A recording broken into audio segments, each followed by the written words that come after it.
এ শোনো শোনো, ওকে বিয়েটা কে করলো আমি সেটাই ভাবছি। তোমাকে বিয়েটা কে করলো আমি ভাবছি তো কিন্তু মারবে এবার নাচবো যে মান সম্মান নষ্ট করে ফেলবে, লোকজন দেখছে আমাকে তাকিয়ে। ছি ছি ছি, বন্ধু একটু দেরি করে আসার জন্য বিয়েটা করে নিল। বিয়েটা করলো কে? কার এত বড় ক্ষমতা? ওকে বিয়ে করলো। আরে বিয়ে করলো ঠিক আছে, বাচ্চাটা কি করে নেবে?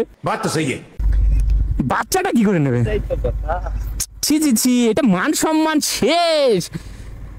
আমাকে বিয়ে করার ইরাদা নিয়েছিল। ছি ছি ছি। তো বন্ধুরা, মনার কাছ থেকে তো বেরিয়ে চলে আসলাম, তোমরা তো দেখলেই। আর মনাকে কি বলবো, মনা আমাকে ডেকেছে ওর পোদ মারার জন্য। আর গিয়ে দেখি ও সিঁদুর মিদুর পরে ফিটিং।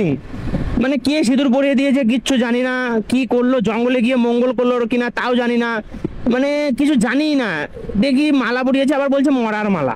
ওটা বিয়ের মালা না, মরার মালা। মানে বিয়ে তো করেছে ঠিক আছে, ওর তো ইঞ্জিনে কোনো জিনিসই বেরোবে না ইঞ্জিন থেকে, অকেজো ইঞ্জিন যেটা বের হয়। ঠিক আছে, বুঝতে পারছো আমি কি বলতে চাইছি। তো যাই হোক, কি আর বলবো, লেওরা কিছু বলার নেই।